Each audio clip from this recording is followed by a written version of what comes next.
Hello everyone, welcome back to my channel Arshad sir classes. So दोस्तों, last class में हम लोग क्या किए थे, ट्रायल बैलेंस को पूरा अच्छा से कंप्लीट कर दिए थे। ठीक है, तो आज हम लोग जा रहे हैं एक नया चैप्टर को स्टार्ट करने, जिस चैप्टर का नाम है कैश बुक।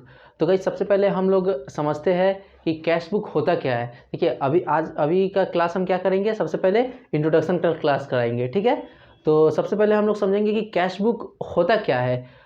इंट्रोडक्शन क्लास बहुत ही इंपॉर्टेंट होता है गाइस, किसी भी चैप्टर का। मेरा ठीक है, हम इंट्रोडक्शन क्लास में ही हम सारा कुछ आपको इतना अच्छा से समझा देंगे ताकि आगे का जो सम्स है वो बहुत ही आप लोगों के लिए आसान लगेगा। तो इंट्रोडक्शन क्लास मेरा बहुत ही ध्यान से अभी समझिएगा। अभी मैं 10 मिनट आप लोग को जो क्लासेस कराएंगे तो हम हाई कंसंट्रेशन रहना चाहिए, तभी जाके आपको चैप्टर्स ईजी लगेगा। ठीक है, तो सबसे पहले हम लोग समझेंगे कि कैश बुक होता क्या है। तो गाइज देखिए, जिस बुक में हम लोग सिर्फ कैश का ट्रांजेक्शन को रिकॉर्ड करते हैं उसको कैश बुक बोलते हैं। ठीक है, उसके बाद कितने टाइप्स होता है वो सब लिखाए हैं, आइए बोर्ड पे देखिए। कैश बुक, सबसे पहले कैश बुक मतलब होता क्या है। The book in which cash transactions are recorded is called cash book. जिस बुक में हम लोग सिर्फ कैश का ट्रांजेक्शन को रिकॉर्ड करते हैं उसको कैश बुक बोलते हैं। Cash book is use to make primary और first entry of cash transactions. ठीक है, देखिए अब नंबर 2 में आइए, types of cash book. Cash book के कितने टाइप्स होते हैं। सबसे पहला सिंगल कॉलम कैश बुक होता है, उसके बाद डबल कॉलम कैश बुक होता है, उसके बाद ट्रिपल कॉलम कैश बुक होता है, उसके बाद मल्टी कॉलम कैश बुक होता है, उसके बाद फिफ्थ में पेटी कैश बुक होता है। तो गाइस, आपका सिलेबस में सिर्फ सिंगल कॉलम कैश बुक है, डबल कॉलम कैश बुक है, और ये ट्रिपल कॉलम और मल्टी कॉलम जो है ये आपके सिलेबस में नहीं है। ठीक है, तो आप लोग को ये करने का ज़रूरत भी नहीं है। Not in syllabus. ठीक है, ये आप लिख लीजिए ऐसे। और ये मतलब पहला है, दूसरा है, तीसरा चौथा नहीं है ये, और पांचवा भी है, पेटी कैश बुक भी है।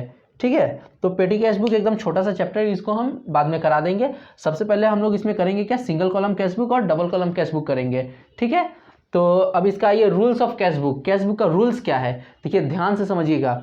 देखिए, कैश बुक को भी हम क्या कर रहे हैं, दो भाग में भाग कर रहे हैं, एक डेबिट, दूसरा क्रेडिट। ये आपका पेज है, आपका कॉपी का ये पेज है। ठीक है, आप मान लीजिए कि एक तरफ में डेबिट है, दूसरे तरफ में क्रेडिट है। सपोज आप दो पॉकेट मांगिए ना, कि आपका ये दो पॉकेट है, एक पॉकेट में पैसा आ रहा है, दूसरे पॉकेट से पैसा जा रहा है। ठीक है, तो देखिए इस पॉकेट से आपका जो डेबिट साइड का जो पॉकेट है इसमें आपका कैश आ रहा है। तो जब भी कैश आएगा डेबिट साइड में तो हम डेबिट करेंगे। ठीक है, जब भी पैसा आएगा, कैश बुक में पैसा आएगा तो डेबिट साइड में करेंगे। ठीक है, और पॉकेट से पैसा बाहर जाएगा यानी खर्चा होगा, उसको हम क्रेडिट करेंगे। देखिए क्रेडिट साइड में हम क्या किए, पॉकेट से पैसा निकल रहा है तो क्रेडिट साइड में कर रहे हैं, और पॉकेट में पैसा जब, देखिए एरो को ध्यान से देखिए, इस एरो को आप ध्यान से देखिए, पॉकेट में पैसा आ रहा है तो जब भी पॉकेट में पैसा आ रहा है तो कहाँ पे पुट करेंगे, डेबिट में प्लस करेंगे, मतलब डेबिट में पुट करेंगे। और इसको देखिए, पॉकेट से पैसा बाहर जा रहा है, कैश, देखिए कैश पॉकेट से बाहर जा रहा है, तो जब भी खर्चा होगा पॉकेट से कैश बाहर जाएगा, उसको हम कहाँ करेंगे, क्रेडिट में पुट करेंगे। इसका एग्जांपल देखिए, सैलरी पेड टू स्टाफ, हम स्टाफ को सैलरी पे कर रहे हैं तो क्या हो रहा है, पैसा पॉकेट से जा रहा है या फिर पॉकेट में आ रहा है, ऑब्वियसली पेड कर रहे हैं हम, तो पॉकेट से पैसा जा रहा है तो ये कहाँ जाएगा, क्रेडिट साइड में आएगा, ये क्रेडिट साइड। ऐसे ही आप लिख लीजिए कॉपी में, credit side.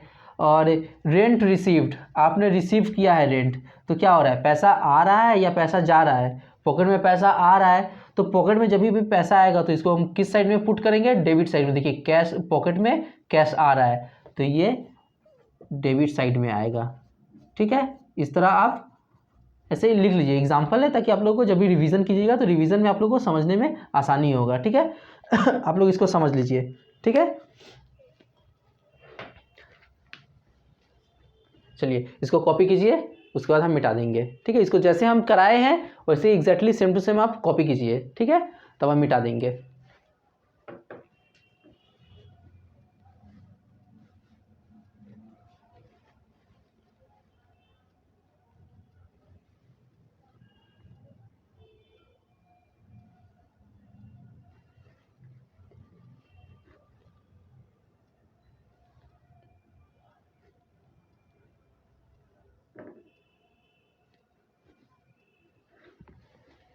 I think it's done, मिटा दे रहा है। ठीक है,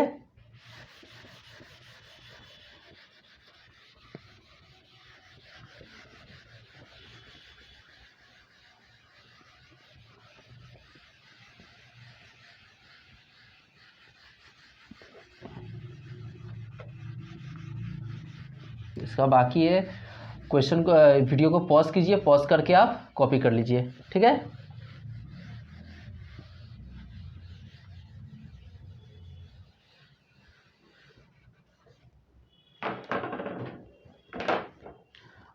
नेक्स्ट लिखा रहे, देखिए अब सबसे पहले हम लोग क्या करेंगे, सिंगल कॉलम कैश बुक करेंगे ना।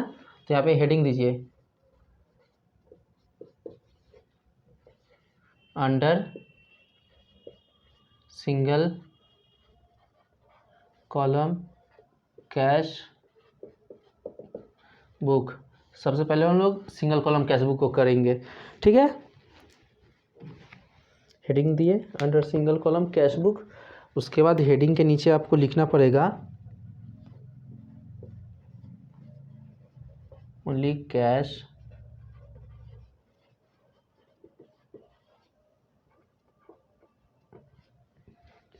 Transactions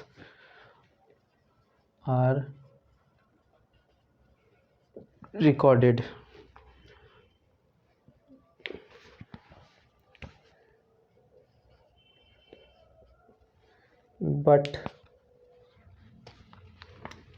but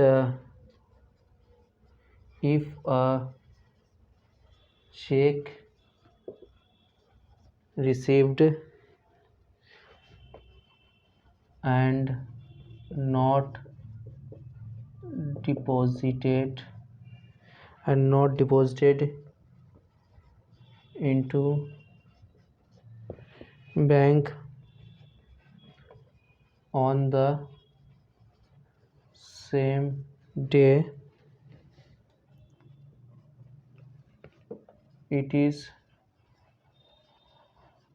treated as cash।